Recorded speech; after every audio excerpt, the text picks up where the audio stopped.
beautiful darlings, welcome back to another video. If you're new here, my name is Andres, and if you're hooked on books and stitches, you've come to the right place.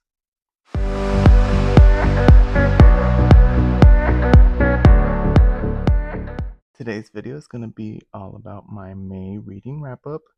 I'm not gonna lie, it wasn't the best reading month, but only because I had 2 weeks of PTO from my corporate girly job just because we went to a festival in Las Vegas called EDC.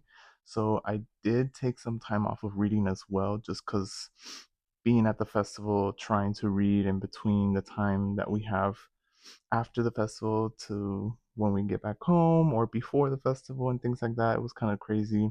I was really exhausted. So my mind was just on pure like recovery mode from the festival. So I will say it's a pretty light month in terms of reading, but let's get right into it. So I think we should start with stats. So in total, I read 4 books this month, which was a total of 1,370 pages.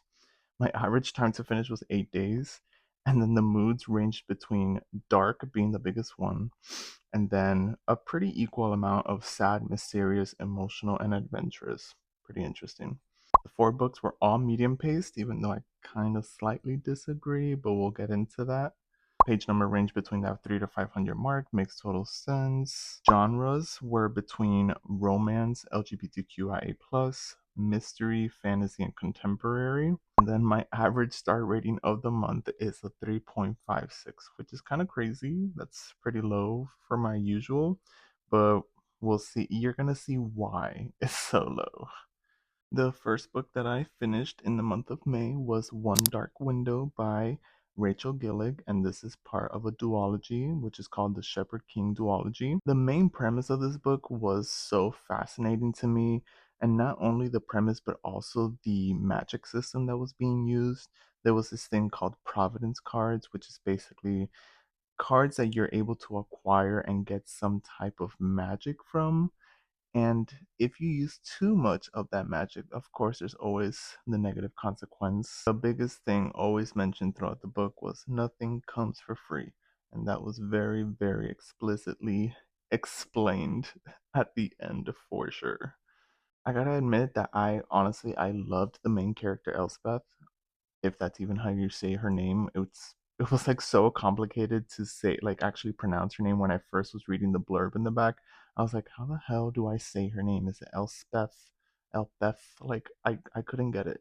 And it was so funny because during the book when she met Raven, he was kind of like having a hard time also pronounce her name, and I was like, I'm so happy that the author is seeing through all the people that have lisp in their life like me and know that they cannot pronounce the name correctly. So that was one thing that I was like, kudos to you, Rachel. Thank you for seeing me. Thank you for seeing me. so Elspeth was infected by this fever thing that was going around the kingdom of Plunder, which basically kind of turns you into someone that that the kingdom goes against, because they think that you're infected and they want to like kill you off in a sense.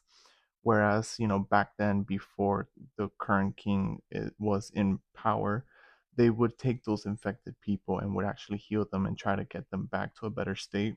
So that was the biggest conflict that was going on in the book.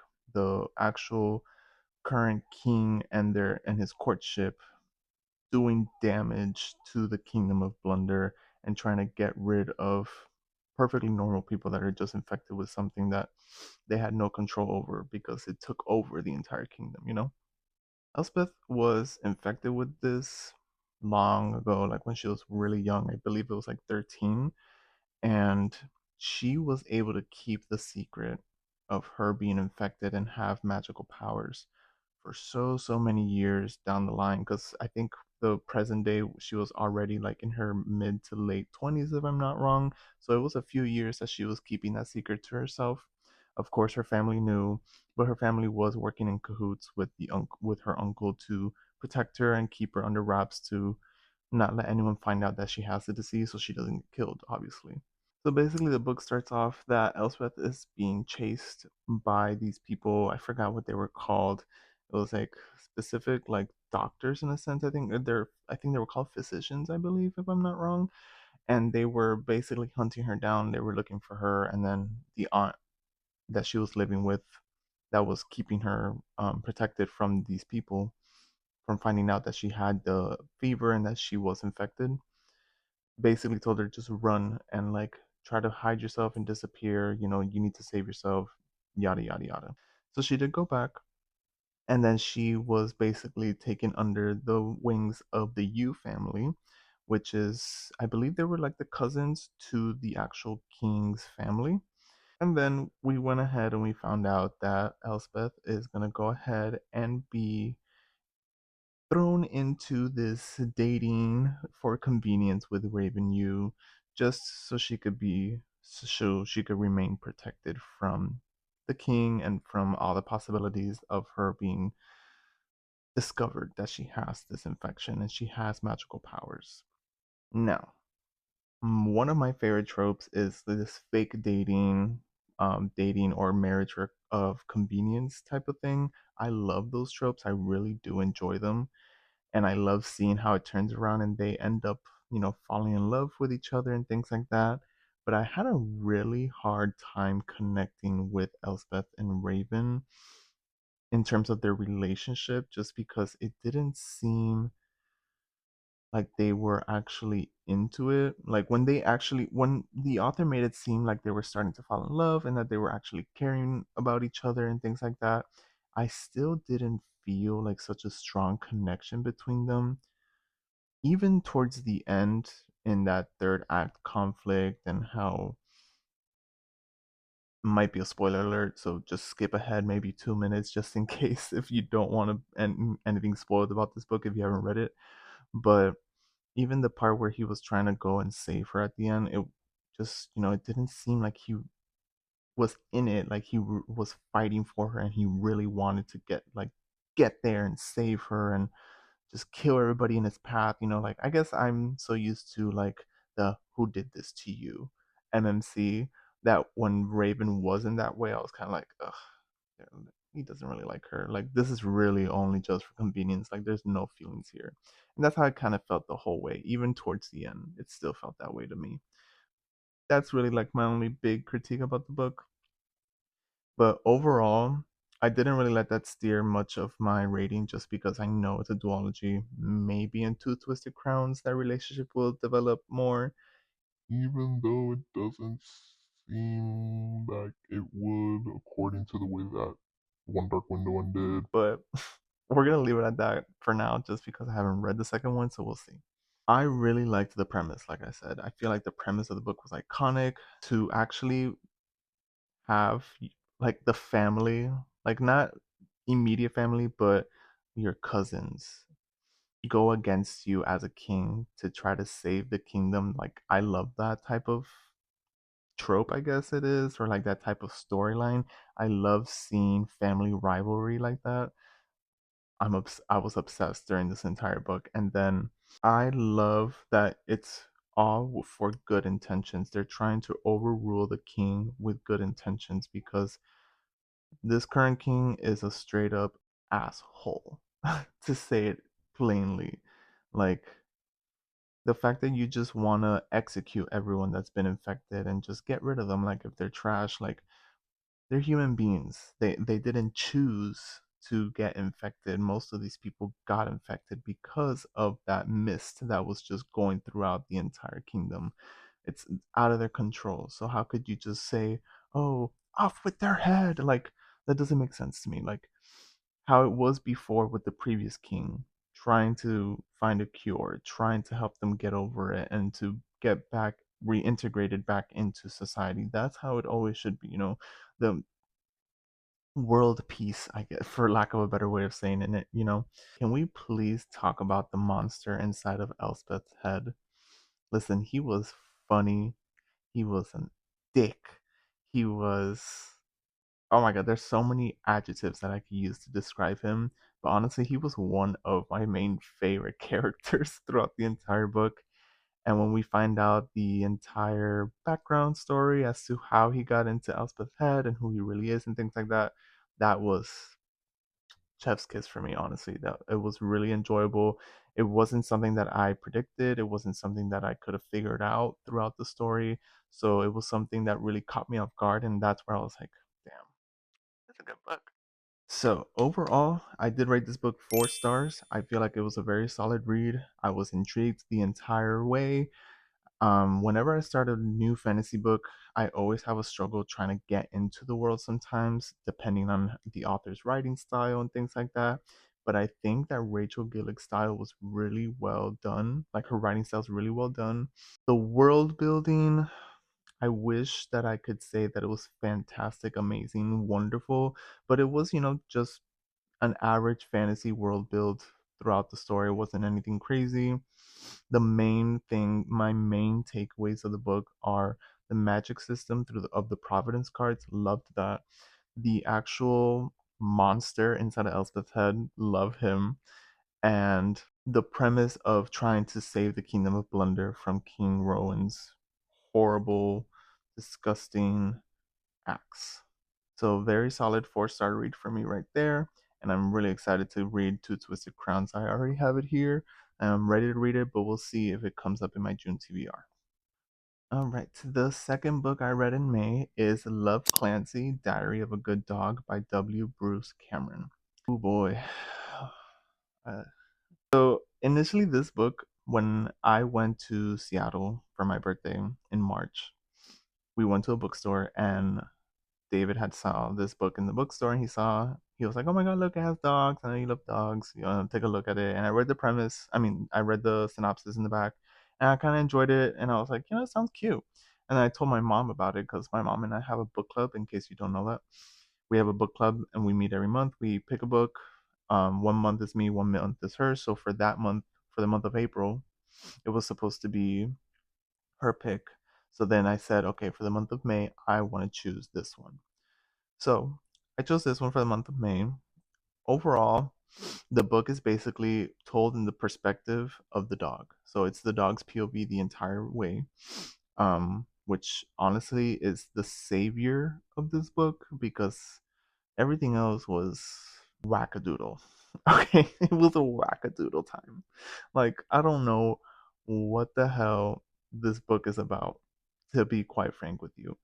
The best way that I could describe it is that you're just following the dog's POV in his day-to-day life adventures with this human. Like there's really like no solid like plot that we're following. There's no specific story that we're following. We're just getting things told from the dog's POV, which love it because of like certain things like how it's told from the dog's POV. It's literally like I envision like my dog explaining how our day-to-day life is sometimes, which I think it was adorable. I loved it. But there was no specific plot to be followed. Like it was literally just like no thoughts had empty type of deal when reading this. Like the characters. Let's talk about the characters.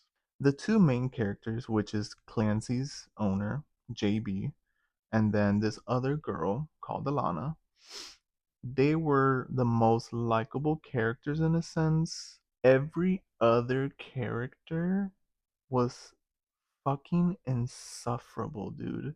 Like, holy shit. I'm so happy that I barely remember the other people's names, but I know one of them is Maddie. Like, I don't even know how to describe her, but she was always pushing the relationship with JB, even though he was very clear with her the entire time. Like, we're not together, we're not a thing. Like, stop pretending like we are a thing. But he didn't tell her like that. He was very nice with her. Sometimes he would just go along for it, like for the funsies of it, to let her stay in her delusional mind. But it was crazy. One thing that really like topped it off for me with this chick was that she fired someone for being overweight. Who the like in what right like I don't even know what is going through the author's head for him to make such unlikable characters. Like, I don't know if maybe since it's told in the dog's POV, that's why the characters are so unlikable. But they Clancy never wrote explicitly in throughout the book that he didn't like these characters.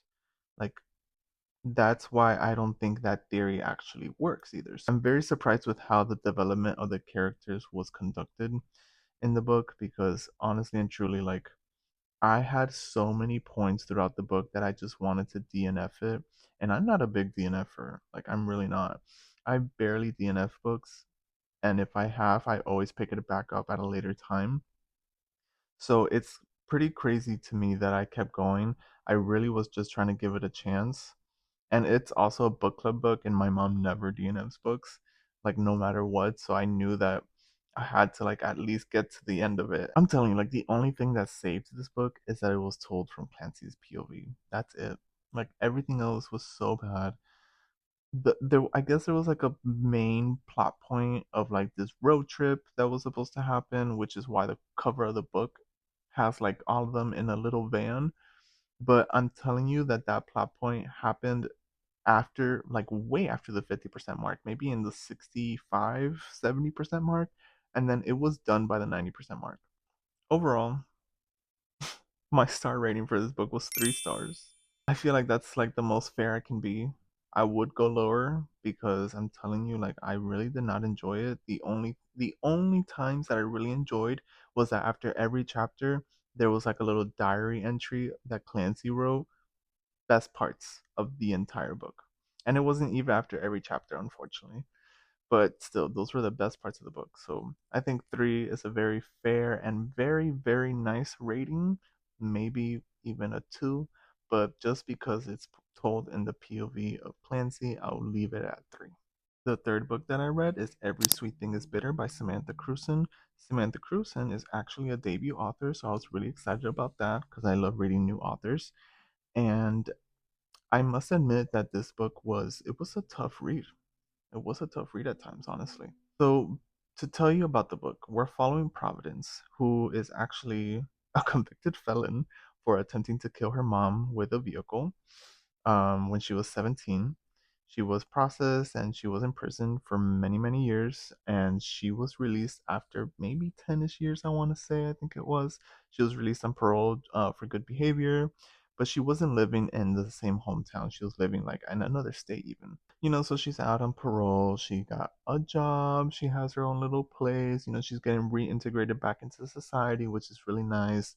All of a sudden, we find out that mom went missing.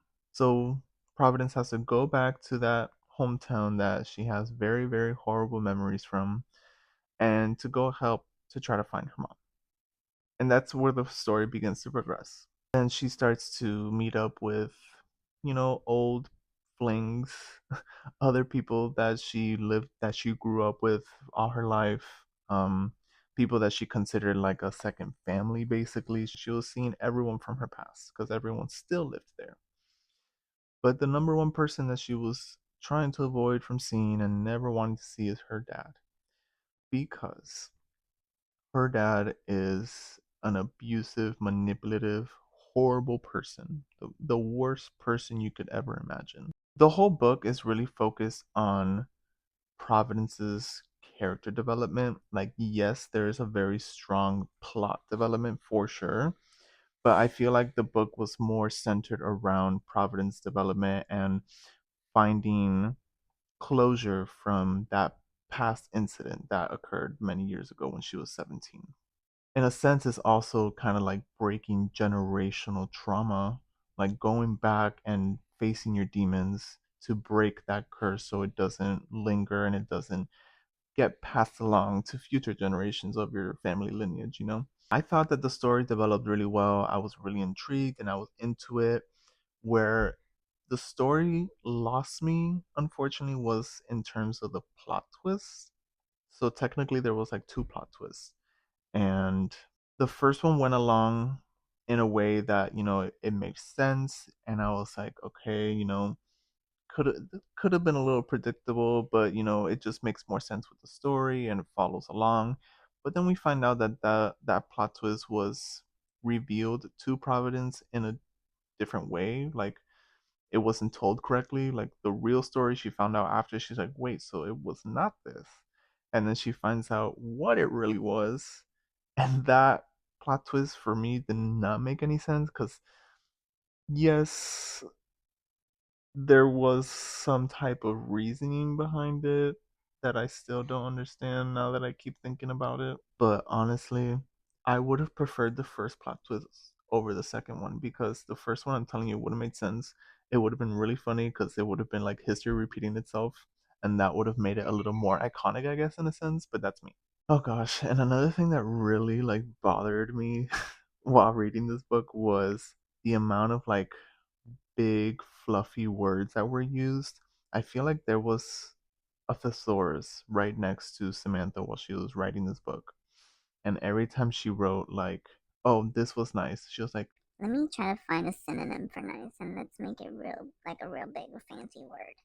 I personally, I feel like I'm a very seasoned reader. I feel like I have a pretty expanded vocabulary, but there was a good 70% of the book where I had to have Google open to look up words because I didn't know what the hell they meant.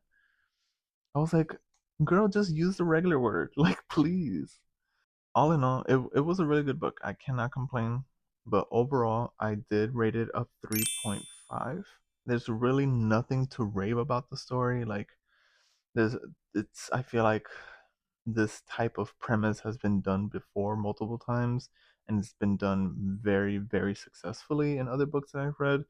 And where it lacked here was in terms of the ending, the plot twists. Like, I'm telling you, just if you would have left it at the first one, Sam, trust me, it would my rating would have gone up to a 4 probably. But yeah, nothing to worry about. I'm not telling you to go run and read it right now because not a big deal. The last book that I read in the month of May was an art that I was so kindly sent by the author and by BookSirens. So thank you so much to BookSirens and to Phoebe Moss for this.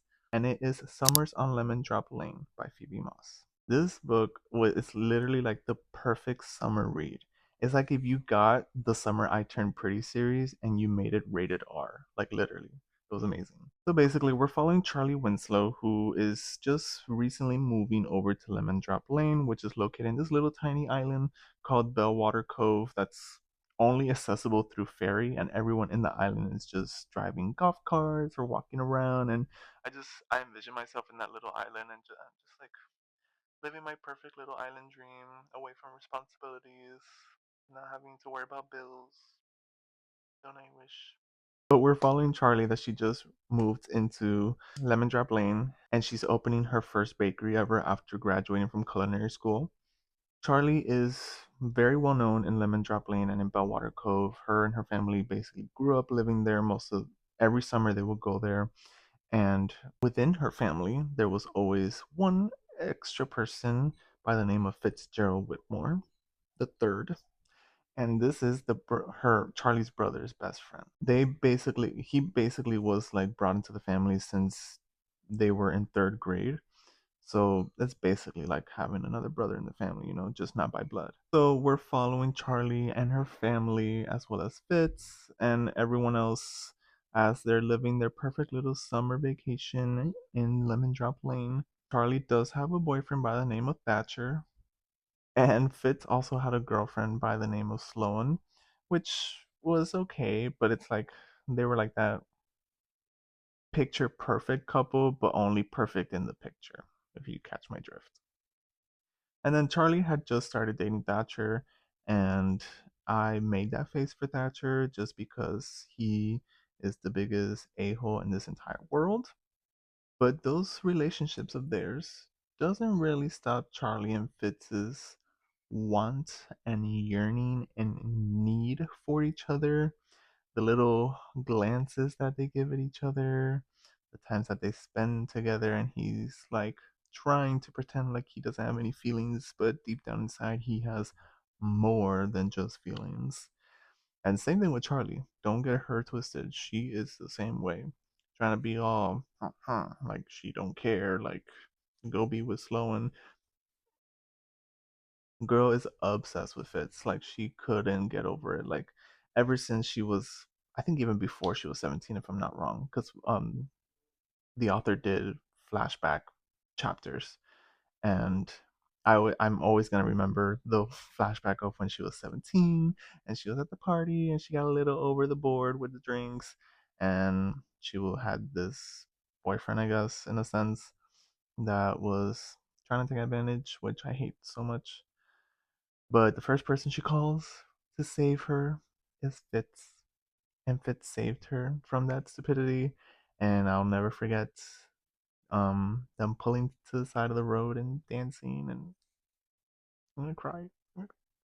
All right, so I have to say that chapter 21 is all about custard, chaos, and cunnilingus. Bitch, I was shook. I was like, this is what I'm talking about. Like, this is what I need. And then chapter 36 is where the love between Fitz and Charlie was solidified for me. I really was like, wow. Like, they really are in love. And it was so beautiful that it was being told from Fitz's POV, because I wanted to get the man's POV of how he felt too. Because, most of the story was always told in Charlie's POV, where there were chapters of Fitz, but it was mainly focused on Charlie's POV and how she felt for him and things like that. But chapter 36 really solidified for me that he was, well, is in love with Charlie. I loved it. And that the passion and him really dedicating to show his love to her after the worry of, what happens when the summer ends. Amazing. Tens across the board, Phoebe. Tens across the board. My only little critique with the book is that when it came to the spicy parts, like when it started the spicy parts, it came in at the perfect punch. But then, unfortunately, we started to lose a little bit of the focus of the plot. I don't think that it was too much spice. I think it was like perfect amount of spice, and I loved the spice in this book. I just feel like when it came to the major plot points, they started to get a little overlooked and rushed through, where like I would have preferred a little more description, a little more in depth, like of how the resolution came about and like the process to get to that resolution.